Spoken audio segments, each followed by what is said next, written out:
C'est une fête dédiée aux meilleures filles des écoles de la commune de Djibanar, Kaour et Goudomp. Par ce geste, l'antenne locale de la SCOFI entend promouvoir l'excellence, l'enseignement des sciences et la scolarisation des jeunes filles, explique Fatou Bintou Manga, la présidente de cette structure. Il y a 3 étapes, c'est-à-dire la première étape, on prend celle qui a la plus grande moyenne, la deuxième étape et la troisième étape.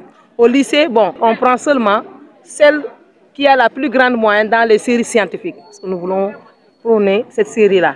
Et au préscolaire, nous prenons celle qui est à la grande section, qui a aussi, je ne peux pas dire la moyenne, mais celle qui est plus, parmi les autres enfants, qui travaillent plus que les autres. Nous avons choisi les filles comme c'est la SCOFI, parce qu'on a vu que les filles sont à l'école. D'ailleurs, elles sont à l'école, mais la plupart du temps, elles n'y restent pas. Surtout si vous allez au niveau moyen. À l'élémentaire, il y a beaucoup de filles, elles réussissent, elles sont toujours parmi les premières. Mais vous allez jusqu'au lycée, à l'élémentaire, jusqu'à l'université, on voit qu'il y a une diminution. C'est la tendance qui se renverse. Maintenant, nous voulons que nos filles prennent aussi maintenant les devants sur les garçons. Devant leurs parents et de nombreux acteurs de l'éducation, les 70 récipiendaires ont reçu des distinctions. Élèves en classe de 3e, Fabatine Fabouré, visiblement aux anges et brandissant fièrement ses récompenses, exhorte ses camarades au travail. J'étais heureuse de participer parmi les récipiendaires. C'est une fierté pour moi. Juste travailler. Parce que nous tous qui sommes ici, on a tous eu le fruit de nos efforts. C'est en travaillant qu'on a toujours ce qu'on a. Non, le travail n'a pas de secret, juste la concentration. La cérémonie est présidée par l'inspecteur de l'éducation et de la formation de Goudomp. Cheikh Ahmed Diarra a saisi cette occasion pour sensibiliser les populations sur une meilleure planification des cérémonies qui impactent le calendrier scolaire. Souvent, c'est dans la brutalité que les cours s'arrêtent. Or, tout le monde comprend aujourd'hui l'importance de conserver un bon quantum horaire.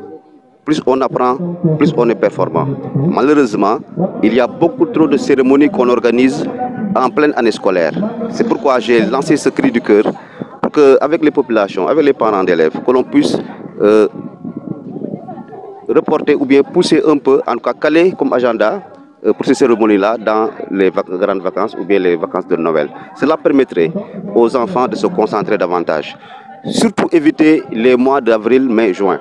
Parce que c'est le dernier virage, c'est là où vraiment l'enfant a le plus besoin de concentration. C'est pourquoi j'ai adressé ce message-là tout à l'heure dans mon discours. Parrain de cette première édition de la journée de l'excellence dédiée aux filles, Modeste Papis Boukal, un entrepreneur local, s'est dit prêt à accompagner cette initiative qui encourage l'excellence dans une zone où plusieurs facteurs freinent la scolarisation des filles. Quand tu n'es pas éduqué, tu ne comprends pas plein de choses. Quand tu n'es pas éduqué, tu peux aller de l'avant. Quand tu n'es pas éduqué, tu peux réussir dans la vie. Et quand on est bien éduqué, là, franchement, on a tous les atouts pour réussir. C'est tout juste dire aux enfants que les parents doivent les accompagner d'abord. Et dans le discours, je n'ai pas voulu le dire pour ne pas frustrer les gens. Les grossesses précoces là à l'école, il faut les éviter et que les parents encouragent les enfants à aller à l'école. Il y a des enseignants qui sont là, il y a des parents d'élèves. Chacun a fait un discours, je pense qu'ils vont maintenir le flambeau et on va aller de l'avant.